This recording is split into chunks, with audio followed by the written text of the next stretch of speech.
Mhm.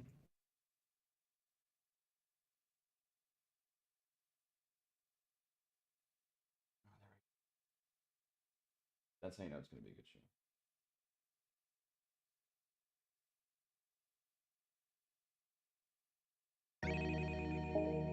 5, 4, 3, 2, Yeah, so right now, 1, it's 0. it's live. Mhm. I'm not recording this right now, so like that's get your mind right. Now you should share it right here so people can see it. Sounds good.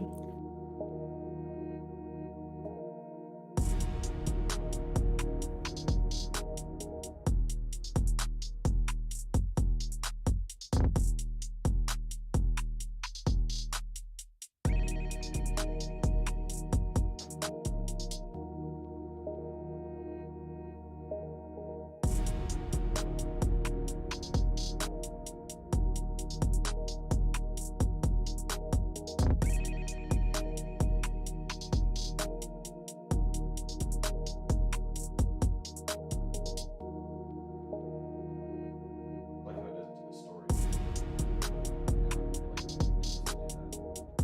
Oh, wow. There's like a podcasting thing on Facebook now where they like actually like publish podcasts. Oh, wow. That's super helpful too.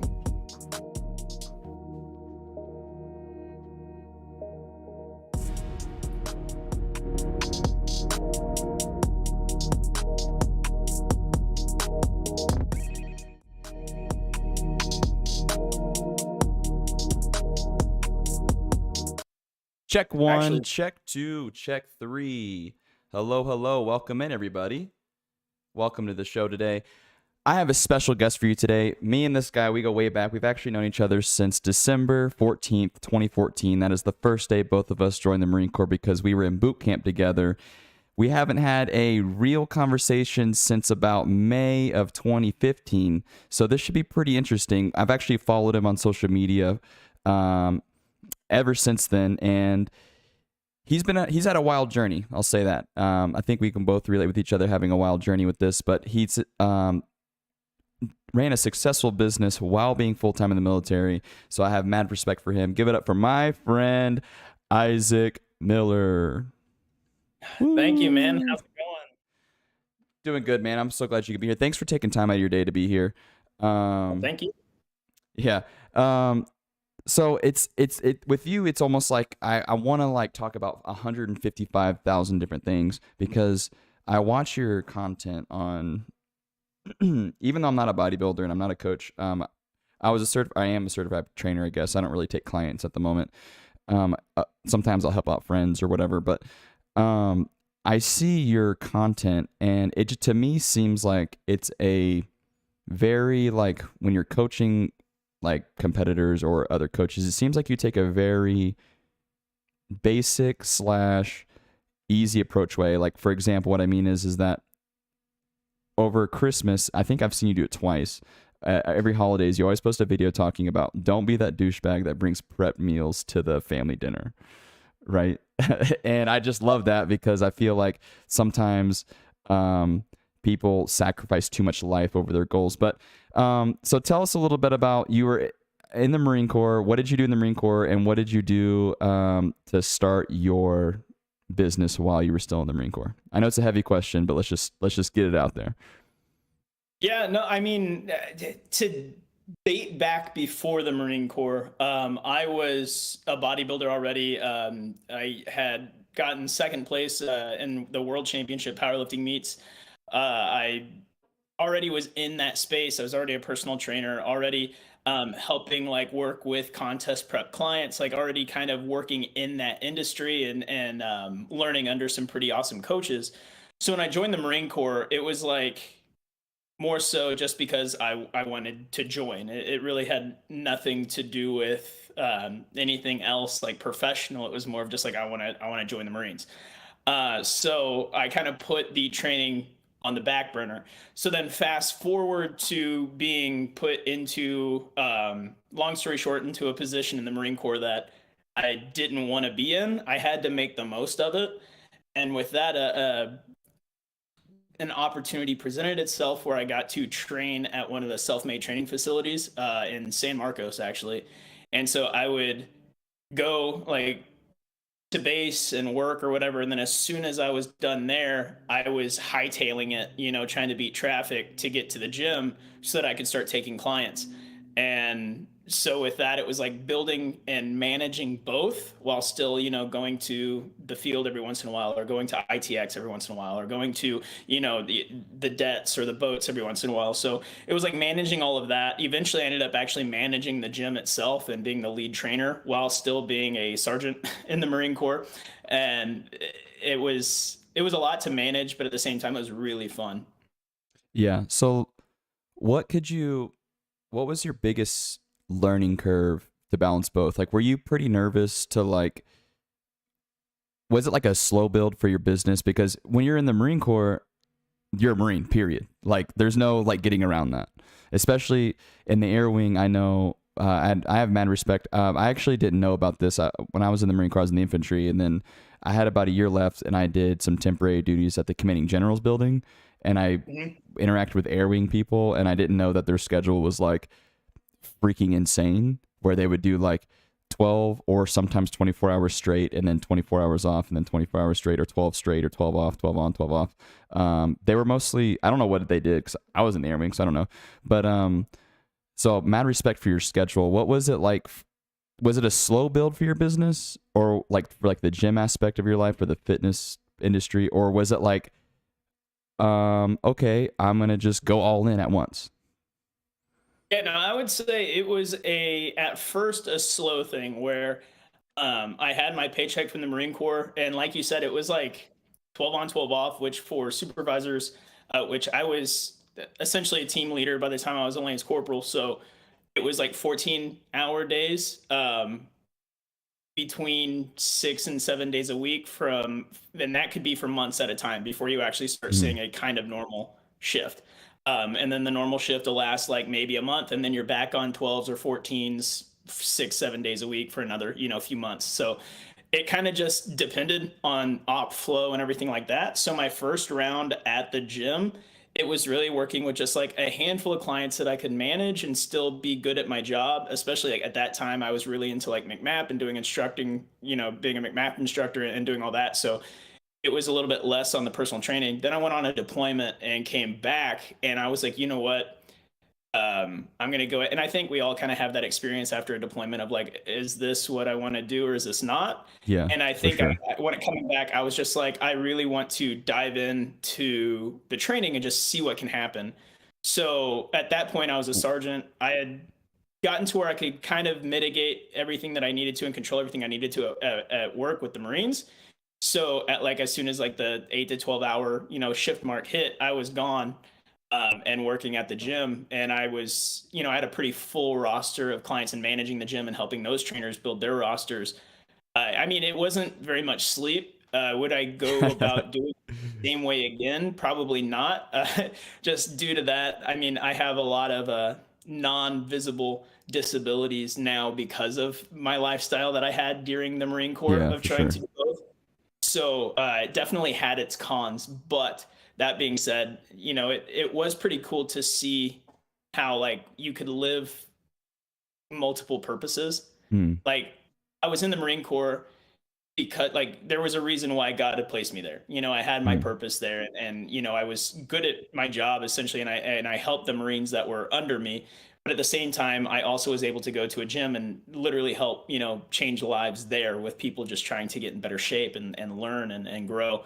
And so it was pretty cool to see that passion spark in one and then like transfer to another candle essentially, and keep that flame burning even now that I'm out of the Marine Corps. Hmm.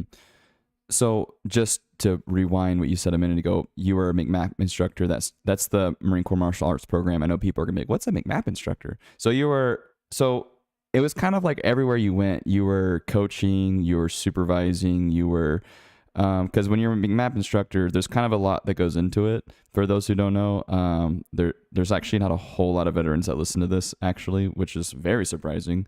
But for those who don't know, MAP instructors, the Marine Corps Martial Arts program, in order for you to like belt up just like any other martial arts that have a belting system. You have to go to an instructor, and they put like courses together, and it's pretty time consuming. And they usually have a lot of what is it called? There's like, you learn the techniques, but then you learn like, I don't know. You have to actually like different knowledge and tactics and stuff, Yeah, especially as you get adults, you actually start learning tactics and stuff, which is pretty cool. yeah. But yeah, it's a lot of like teaching Marine Corps knowledge and a lot of history type stuff, and Yeah, it's not pretty fun. just how to punch and kick and grapple. It's like a lot of like the entire like mind, entire body kind of thing. So I just wanted to, so you've always kind of been someone to help coach or teach or instruct. Is that something that was like you pursued, or did it just happen? In college before the Marine Corps, I was actually a criminal justice major, and I had dreams of just wild dreams of being like in the CIA or doing something like clandestine of some sort. And Mhm.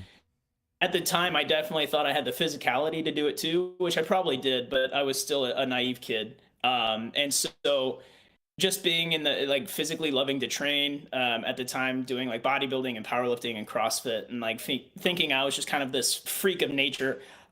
So with that, I kind of just fell in love with the lifting side of things and fell out of love with all the other stuff, and found myself changing my major to kinesiology, and then going down that road and kind of leaving everything else in the dust. And then in the Marine Corps, same thing, kind of thought like maybe I can take the military thing to its fullest, but still found myself training people and helping Mm. with the BCP program, which is like the weight management, Yeah. Oh yeah. for the Marines, helping with nutrition plans. And I no matter where I went, I found myself in those positions. So it was like maybe this is what I'm being called to do. That's pretty. That's interesting. That like, it's just kind of like it found its way to you. You know what I'm saying? If Yeah. Looking back, I wish I would have done more to start a business or something when I had, in the military, it's not a lot of income, but it's there. It's a persistent, you're getting the check no matter what. Even when we kick dudes out of the Marine, unfortunately, have had to be in the process of kicking dudes out of the Marine Corps. It is Mhm. such a long, drawn out process. It's not like one day you're not getting paid. And I wish that with that steady income, most of it's disposable. I wish I would have done more to invest in like a business or Mhm. invest into something. And I just, if you're listening to this and you're in the military now, take mental notes of like, he worked 14 hours he took a 14-hour shift on duty, Marine Corps. And then he would drive, I think it was like an hour to your gym, right?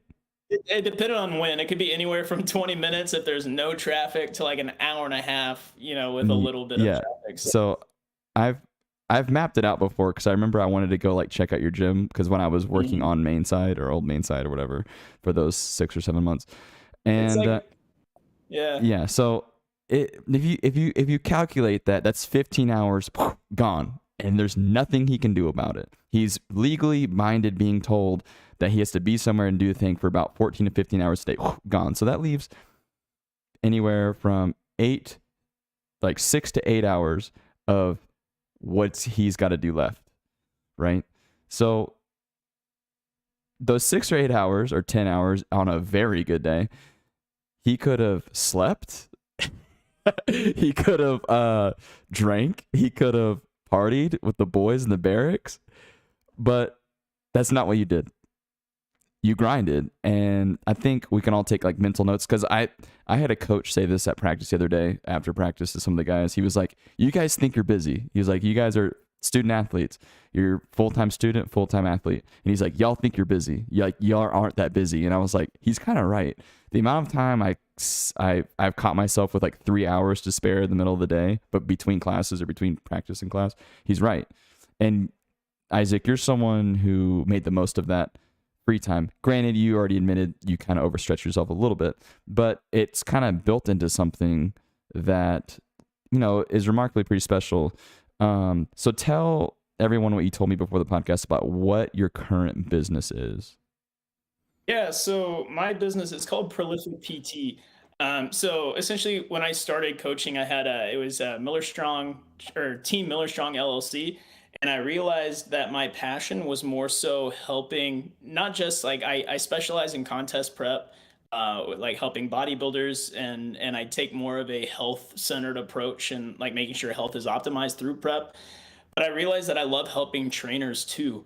And a lot of the trainers that would come to me for advice and help were often people who have been through or are going through the journey that I've been through, meaning they were like veterans, first responders. And so I decided to kill my old LLC and start Prolific PT. And what Prolific PT is it's a team of trainers that's always growing, but a team of trainers who specialize in a specific realm of fitness. So no matter who needs help, like what journey they're on, whether they're beginners, contest prep, strength athletes, football players, like it doesn't matter. There's a coach that specializes in the field that they need. Mm. But the actual Prolific company is ran by all veterans, first responders, mil spouses who are like transitioning to the fitness space.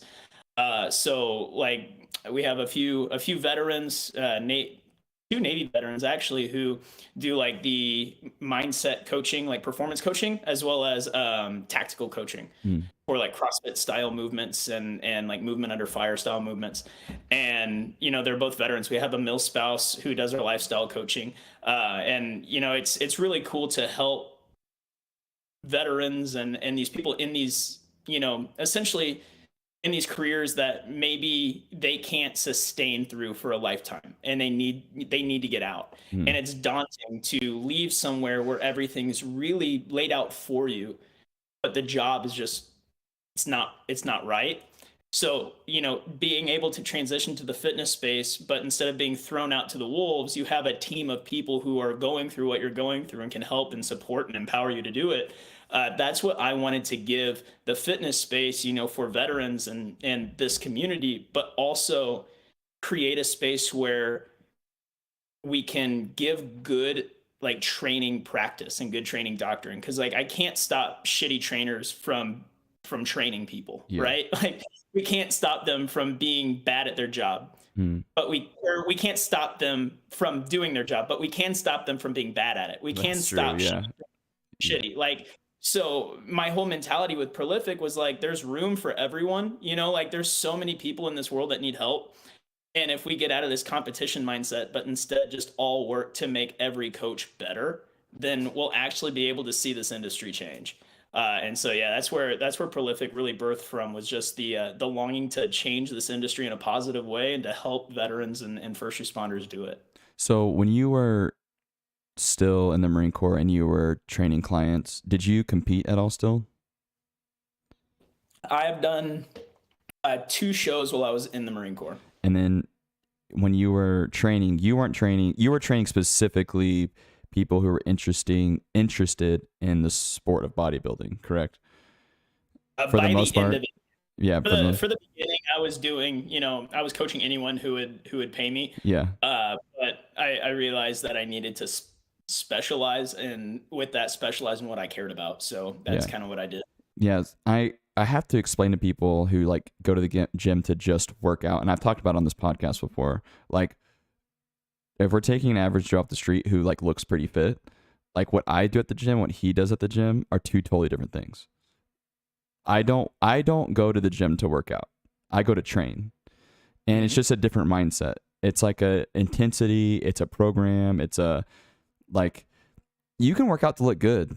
Like that TikTok going around, I just want to work out to look good, booty bone naked. Like that's fine. That's fine with, but for me, that's not what I do. You know what I'm saying? As a athlete, as a football player, like that's a totally different thing. And for me, I have to get this off my chest. I respect bodybuilding and powerlifting, but I hate it so much when people are like, "Yeah, I bodybuild." I'm like, you're either a bodybuilder or you're not.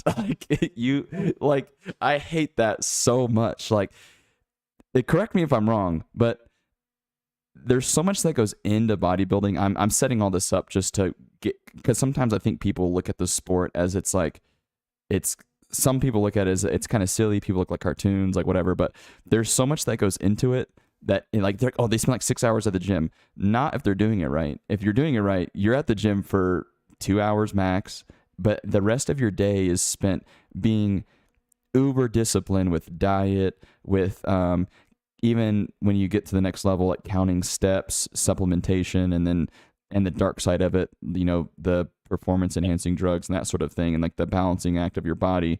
And there's like so much that goes into it that people don't realize. And same thing with powerlifting too. Like powerlifting, you have to be strong, but you have to be in your weight class. You have to do things perfectly. And what was it like for you coming to the realization of like, oh, some people like, hold on one second. Did I lose you? Am I still here? No, I actually hit my keyboard, so I just want to make sure I didn't lose it. What was it? What was it like training when you? Okay, let me rewind. When you started taking clients and you were taking anybody who'd pay you, did you feel half fulfilled? Like you're like, okay, this is close, but this ain't it, or was it like you still felt fulfillment helping someone? Honestly, as much as I loved helping people, I hated the job. Mm-hmm. Going through the sessions with people who honestly didn't even want to be there. Yeah. And trying to teach the basics. And this is partly due to my head injuries as well, of like, it takes a lot of effort to retain knowledge for me.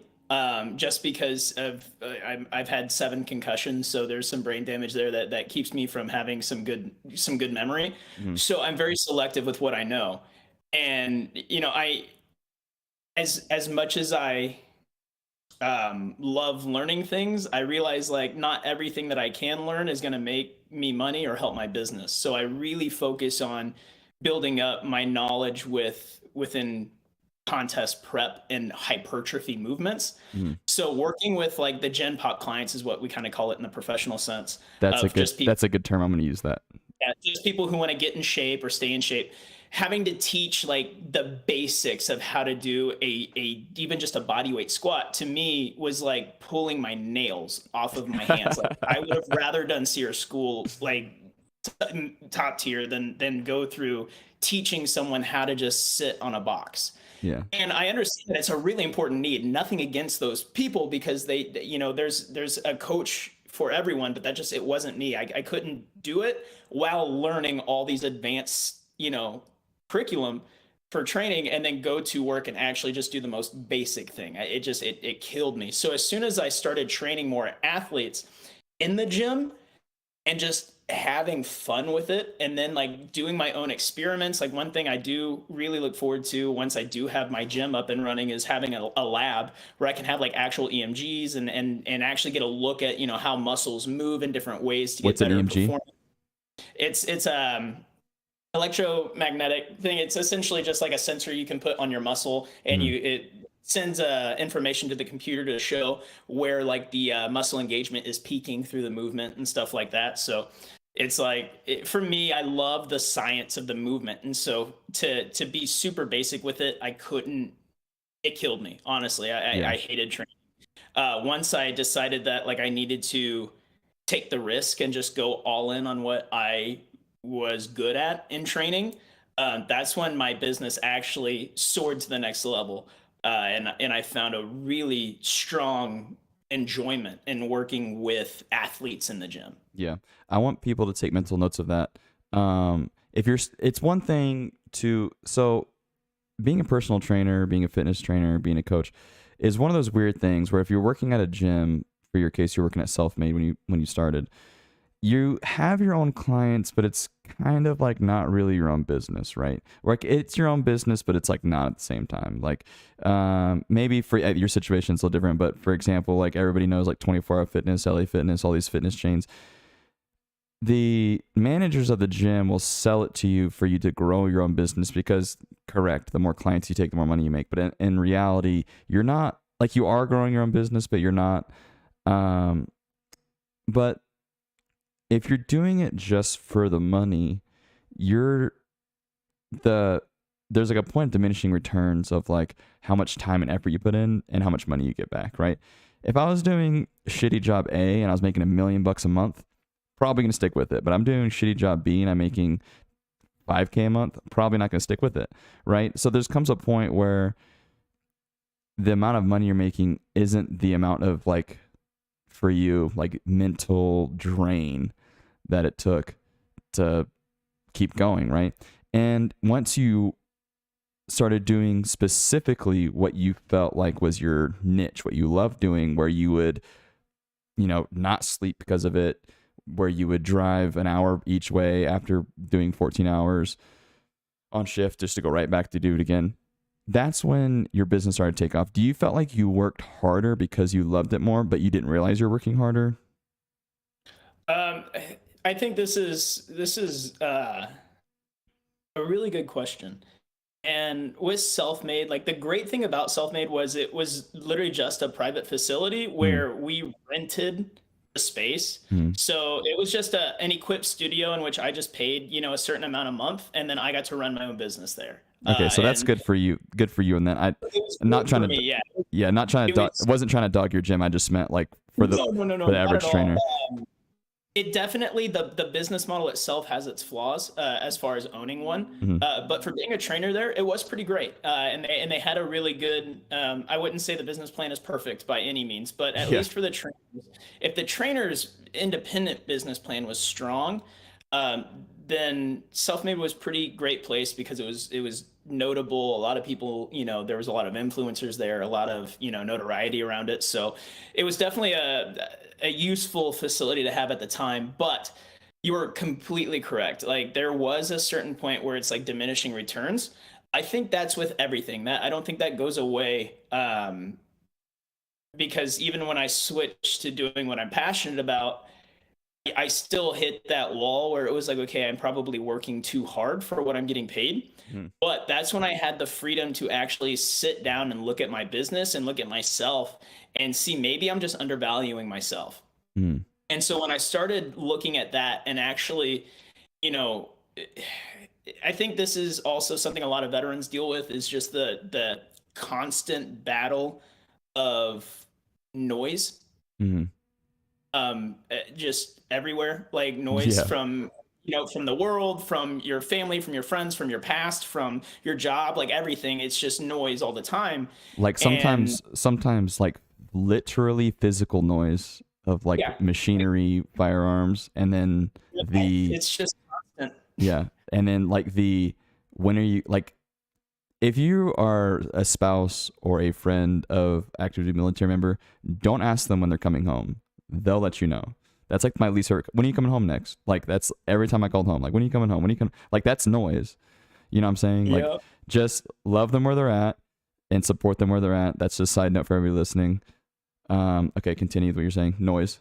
Yeah, no, I mean it's true, and it took a lot of, and it's still a challenge. Obviously, like mental health is a consistent thing. It's not like you can all like just suddenly conquer your mental health. Like it's always going to be work, but at the same time, it's like battling that self talk. And whenever I got a very I wouldn't say healthy, but healthier image of myself as a coach, I realized that like okay, I actually am in the top tier of coaches when it Mm, comes to quality and the athletes that I put out, and that they keep coming back because they feel good on prep and they're still winning shows. And so I'm like, okay, I'm not a bad coach. All right, I've made it at least to that point. I'm not a bad coach. What are these good coaches charging? Holy shit, that's way more than me. mm, And then I was like, all right, I'm gonna bite the bullet and I'm gonna up my prices. And everyone was like, well, yeah, that you should. You're a good coach. So that was there for a while. Then I joined this company called TRM, which I'm now actually a partner in. But I sat down with Matthew, who is the owner of that company, and he was looking at my books, and he's like, "Dude, I've worked with a lot of coaches and mentored a lot of coaches in this industry who all run 6 and even 7-figure businesses." He's like, "You are as knowledgeable, if not more knowledgeable, than 90% of them." And he's like, your value is like a fraction. And so that kind of dawned on me. I'm like, okay, I really need to evaluate. And for me, it was just coming from such a small town, very impoverished kind of community. Family didn't make a lot of money, so growing up with that, I had a really bad relationship with money, and that relationship also was really bad. Like I would look at the business owners in town and all of their kids driving the nice cars to school, and I'm like, you know what, screw them, the privilege and all that. And really, looking at it from the other side and seeing it back, it's like I just had such a negative view. So whenever I actually started, charging my worth, it Welcome in, was Fitness Chick. so invigorating, because I realized that my worth wasn't based off of what I had told myself for Mhm. so long. It was based off of the work that I put in because of what I was telling myself for so long. So it's like I had been telling myself, "Oh man, I need to do better. I need to be this better person," and I put in the work to change it. The problem is I didn't recognize that work. And so after time and after, some therapy and also some sitting down and looking at my business, I was able to actually see how far I'd come, how far I'd built myself up. Mhm. And now to charge my worth, it's like, wow, this is amazing. Cause, going from all this noise to now having not silence, but at least parts of my life, you know, consistent and linear, like Yeah. it was very freeing. Real quick from Twitch, Fitness Chick 3. Uh, welcome into the stream, Fitness Chick 3. She says she thinks she follows you on Instagram. She asked which one of us is a veteran. The answer to that question is both of us. We're both Marine Corps veterans. We actually were in boot camp together. I said at the beginning of the show, but if you missed it earlier, we were in boot camp together, and we parted ways shortly after boot camp, I think, in our follow-on school or whatever. And then we just follow each other on social media. We keep tabs on each other a little bit here and there, and that's what it is. And then you also said, "P.S. You like my haircut? Thank you." So we're both crayon connoisseurs. Fitness Chick 3, yes, we're both crayon connoisseurs. Isaac, what's your favorite crown color? I have to say, I want to be bougie and go with something like beige or magenta, but honestly, I'm a classic red kind of guy, you Yeah. know? See, I'm green. I like green. The green crown's the best flavor crown. Um, so what's this TRM company that you are now a partner of? Yeah, so it's called Trainer Revenue Multiplier, and it's one of those companies where, like, it sounds cliche when you hear it, but I always get these ads like saying like, "Hey, we can get you earning 10K a month in 90 days. Come check us out." And I was like, "This is BS." You get all these like bots messaging you. Well, one time I got a message from someone, and it was just simply asking me how I was going through my experience being Mhm. like an entrepreneur. And it was a little bit different. And so then I heard, and I had heard him on a podcast. And that podcast, he just talked about like heart-centered excellence. Like he didn't really even talk about scaling businesses so much. He was just talking about making an impact. And so I called him, and whenever he started going through this with me and just asking about my experience as an entrepreneur, I didn't even realize what the company was or anything. And so it really just established that like this wasn't a normal kind of learn how to scale this, use this template, sales template, and make it. And he actually, no shit, like dove into my business, like in my books and everything, like how I structured it, and helped me completely remodel my business. And I mean, within a few months, I was, tripling my monthly income. So it was pretty cool to see how, the business practices were able to help the trainers. Mhm. And so with that, I just stayed on and I kept learning, and then I started helping the other trainers. And so then he brought me on as a partner in the company. So eventually I'll be able to help coach the curriculum and everything as I learn more through that process. But all in all, it's a company that helps trainers learn how to navigate entrepreneurship, whether Mhm. you're in person or online, and scale your business based on your impact, not on just like some sales template. That's pretty cool. Fitness Chick from Twitch. She said, "Marines are my favorite. Y'all are wild. Thank you." Also, why did you two break up after boot camp? That's just how it goes in the military, which is one thing hard about it. You make really close friends and then they dip. Not on purpose. Like, well, you get split up. You get forcefully split up. You get forcefully broken up. We were pretty decent friends in boot camp from what I remember. And then it's just you had your job and you went and did your job and I went and did my job. That's it. It's like it's not all that It's pretty simple, but that's one thing for I guess active duty and the veterans is you guys go your separate ways. I mean, you're from Missouri, right? Mm-hmm. And I'm from Texas. And then where are you now? I'm back in Kansas City now. Oh, you're back in Missouri. Congratulations, Yeah. you made it back home. You made it. Yeah. And I'm just recently back in Texas. So, it's one thing. It's that like no matter what, we probably won't ever cross paths unless we're intentional with it again. You know what I'm saying? So that's one thing that is kind of difficult for the veteran community to kind of deal with. It's like, oh, like my best friend from the Marine Corps, like when I joined, like after I hit the fleet, he wasn't even in my unit. My friend Bobby, he lives in Ohio. We haven't like actually seen each other since like 2018, or I guess at my wedding in 2019.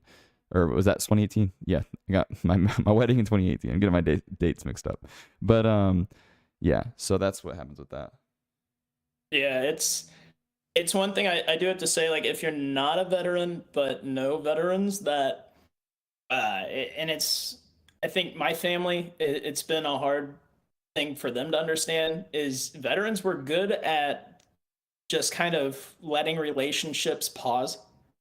Yeah, So like I could be best friends with someone in the Marine Corps, and then they get reassigned and they go somewhere else, and I don't see them again ever. And it's like 2 years, we don't even talk, maybe like once every 2 or 3 months, and then suddenly we see each other again. They come back for a trip, and we're best friends again. yeah, it's like And pause. Yeah, most like that's a good way to put normal it. people like, oh, screw you for not talking to me, this and that, and like they hate each other. But us, it's like, I mean, we were busy. Yeah, We had we a were lot. busy. So now that I'm out, it's like there will be friends where it's like I go hermit mode to work on my business for a few months, and then I, come back out, and friends are gone, and they're like, oh, we're not even your friend anymore. It's like it's been an interesting transition because people don't understand. I think that's one thing that a lot of people don't understand is our ability to just kind of focus on the task at hand and then come out of it and be like, okay, back to real life, and everyone else is like, where you been? We're gone. Yeah. Um, a question from the Twitch chat. Where did you deploy, Isaac? Because you said you deployed. You got a question from the Twitch chat. I just did some stuff in Asia, Yeah, so same. nothing fun, and Yeah. then some local floats. Okay. Yeah. See, nothing crazy. Fitness chick. So good questions. Thank you for the questions in the Twitch. Appreciate you guys. That's just a reminder. If you're listening to the show right now on Spotify, Apple, or Anchor, whatever you're listening to, this is a live show. So if you want to be part of the show, just make sure you follow on Facebook, YouTube, or Twitch to catch us when we're live. And you can ask questions just like our viewers are right now. Shameless plug. All right, let's continue. So sometimes I forget that we're live, to be honest. So do you think I get this all the time? Where it's like, oh, you're a veteran. Like CEOs love that because you're this, you're that, you're that. But for me, I don't feel like I'm a different. Like my discipline didn't change in the Marine Corps. Like we were in boot camp together, so I remember both of us having a pretty easy time with it for the most part. It sucked, but we didn't like we were both in shape. We both we could wake up without having any issues. We could stand still without having any issues. You know what I'm saying? Like we both shot expert rifle qual, whatever. Like I don't I didn't learn discipline in the Marine Corps. I had it. I learned how to have discipline when times are shitty, I guess. Mm-hmm. But I guess I never have an issue with that. Do you think that the military Marine Corps helped you in your business, or do you think it was just like some filler? I mean, I do think it helped. I was so before I joined, when I really got passionate about lifting, I wanted to stay in school and finish my kinesiology degree so I could go on and do contest prep coaching legit like from there. But I found myself essentially like living in my car, working several jobs to try and stay in school until I had enough to get an apartment with some friends of mine. So when I joined, it was like, all right, well, I can at least still focus on trying to do something with my life as a pause. And so I kind of paused my training, joined the Marine Corps, didn't think I would start that business again. But when I did, I realized that my time in the Marine Corps definitely did help when it came to managing my time better in terms of like managing work and life balance whenever it's extremely tested, like 14-hour shifts, 7 days a week, months at a time, Mhm. as well as managing manpower. And, I was a division chief by the time I was a sergeant. So running an entire like maintenance division and being a part of that is a lot. So coming out now and being in my still in my 20s per se, though ending very fast, but Yo, hold on, to be slow that roll down. right. But to be able to go into like a meeting with executives or a meeting with people who probably have a net worth of seven figures or more, and to be able to sit confidently and talk with them about their business and to help navigate different avenues with a level of confidence, because I was used to very young sitting at a table with master sergeants, master gunnery sergeants, and lieutenant colonels and colonels, and fighting on behalf of my Marines and like getting in arguments and yelling matches with master guns. And so it's like for me it was a huge confidence boost because I knew how to navigate hard conversations and to Mhm. sell myself to people who already hate me, per se. So to go into my own business and to sell my services to people who actually want my help, and actually care about bettering themselves and everything, like it definitely helped. And it gave me a sense of patience and a sense of persistence in my business that I don't think I would have gotten without the Marine Corps. Yeah. In a response to the Twitch chat, we do not have a JJ's Live Show Instagram yet. I am working on something. I kind of want to do a different approach with the Instagram. That's why we don't have an Instagram yet. But you can follow on Facebook and YouTube. YouTube just has some clips on there. I haven't done anything with the YouTube yet either. One thing just to respond to what you were saying. Oh, also go to Anchor and subscribe on JJ's Live Show to like Spotify or Apple Music or whatever. Sorry. Gotta do the plugs, gotta keep the show going, Yeah. gotta pay the bills, you know what I'm saying. Yeah. One thing that I realized, so we were both Marines. However, you're in your job, you definitely made corporal before I did. So I was a lance corporal for 3 years or 2 years or whatever before I picked up corporal, and then I actually did end up making sergeant as an 0311, which is a rifleman in the infantry, which like nobody in my peer group did in their first enlistment. So I did make sergeant. But one thing that happened when I got promoted is I didn't learn anything new. I didn't all of a sudden overnight become like a better leader or whatever. People treated me different. Marines treated me different because I had that other stripe. The officers who didn't really know me treated me different. The officers who knew me, knew I could do my job, didn't treat me any differently. But the officers above me treated me differently, right? And I feel like being a veteran, like at least in my boat, that's the boat we're in, is that we are not a different person necessarily, or maybe a little bit from being in the military. Our experience are different. Our humor is probably darker, but people treat us differently. And I think as a veteran, and speaking to veterans or active duty, whoever's listening, we need to learn to use that to our advantage and not it be a detriment. Because unfortunately, although Isaac's a good dude, I'm a good dude, not every Marine is super honorable. Not every Marine is super disciplined. Not every Marine even made it through the first 4 years.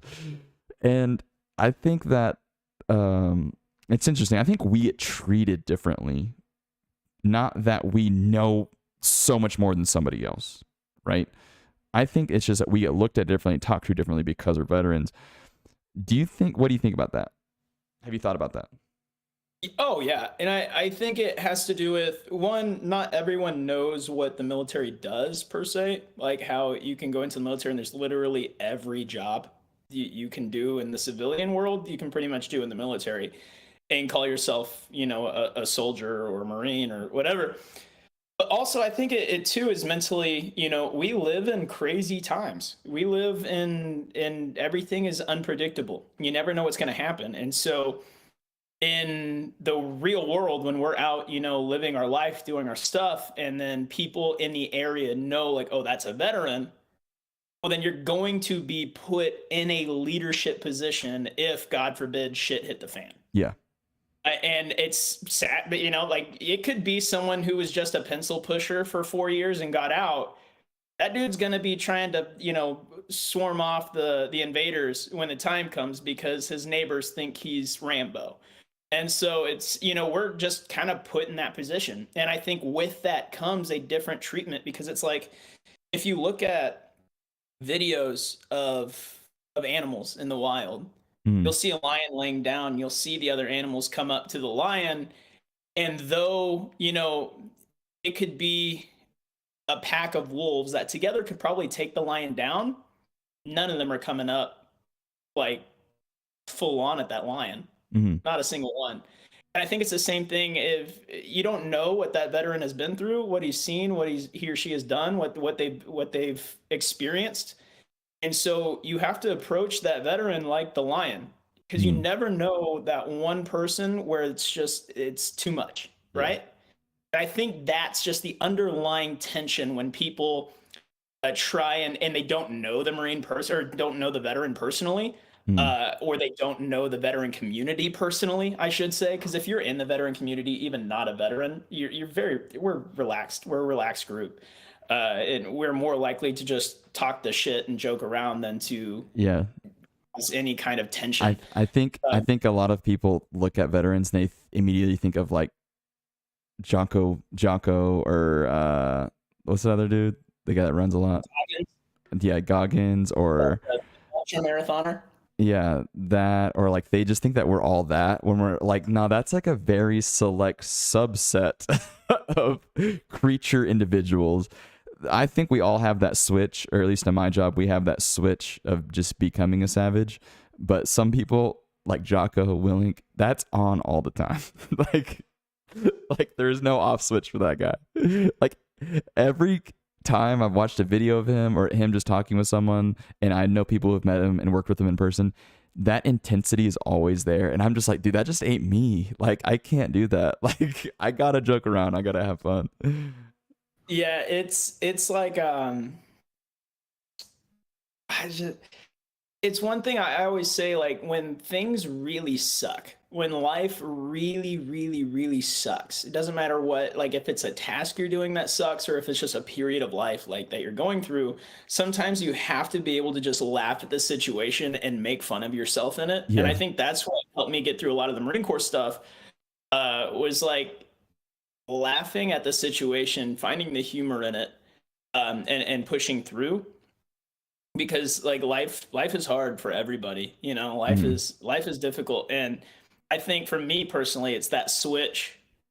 I'm more scared, I think, as a veteran, more scared of losing my ability to turn it on. Mhm. Just because now, being a veteran and not being in that kind of space, it's you turn it off, to kind of focus on, you put on your other hats, you put on your dad hat, you put on the fiance or husband hat. Mhm. I put on the team, like the actual, civilian company. I have to help people who aren't in the military change their lives. And so it's, you turn that switch off, and there's a part of you that's kind of worried that you won't be able to turn it back on, Yeah. you know Yeah. That's deep.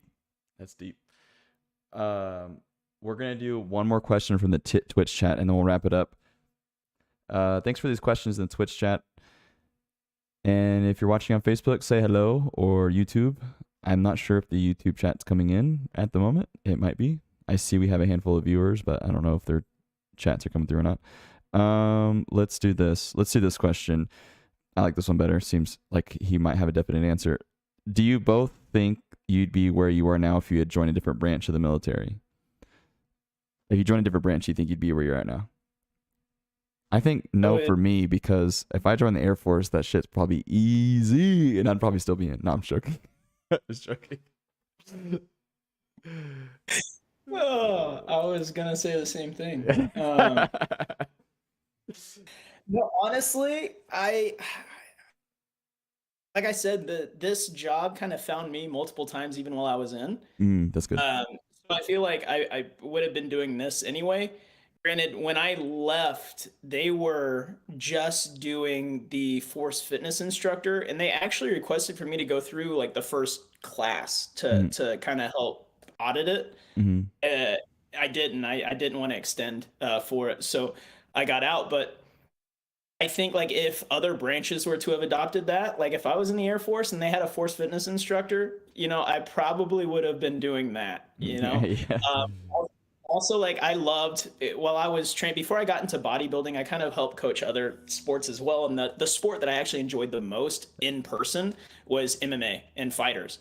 And so I had the opportunity to work with quite a few like special forces guys, like some of the recon guys and MARSOC guys, just training. Mm. And it was so fun. It was so fun. So if I was in another branch and had the opportunity, I would love to be working like because in the Marine Corps they mostly, you know, push that out to civilians. Hence why, as a civilian, I got to work with them on the other side, even though I was still in. But in the Air Force and Navy and stuff, it's a lot of like their own people that help with that programming and everything. So I would have loved to do that. Yeah.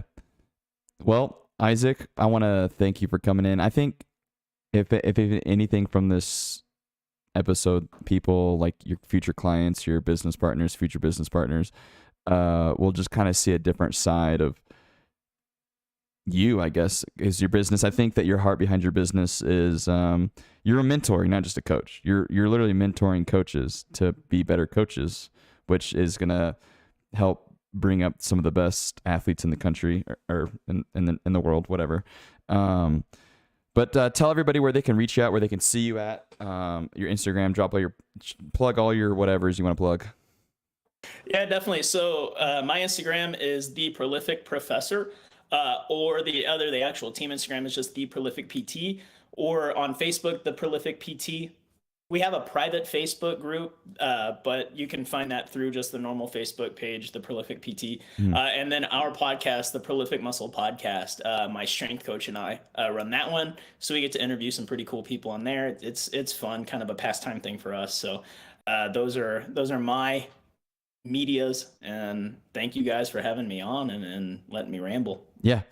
All right, Isaac. Thank you for joining. Everybody give Isaac a round of a hand. Thank you for joining, Isaac. Thanks, guys. All right. Listen up, everybody. If you like hold on 1 second, sorry. If you like the music you hear during this show, feel free to use it. My friend, he started this music company called Streamables, where you can use any of this music for free. It's called Streamables. It's on YouTube Music. It's on Spotify. Look it up. It's spelt Streamables. It's all this music is copyright free. You can use it on your video game streams, your YouTube channel. You can use it whatever. You can even use it to study. He's got some, what is that called? Lo-fi, whatever kind of music to study. It's mostly just instrumental beats and stuff like that. Use it for your shows. All right, everybody. Thanks for coming in. I appreciate you guys for being here. Make sure that like button on the way in or way out. Make sure you subscribe, like 5 stars, follow us on YouTube, Facebook, YouTube, or Twitch, and check us out on Apple Music and Spotify. Peace. Go Buffs.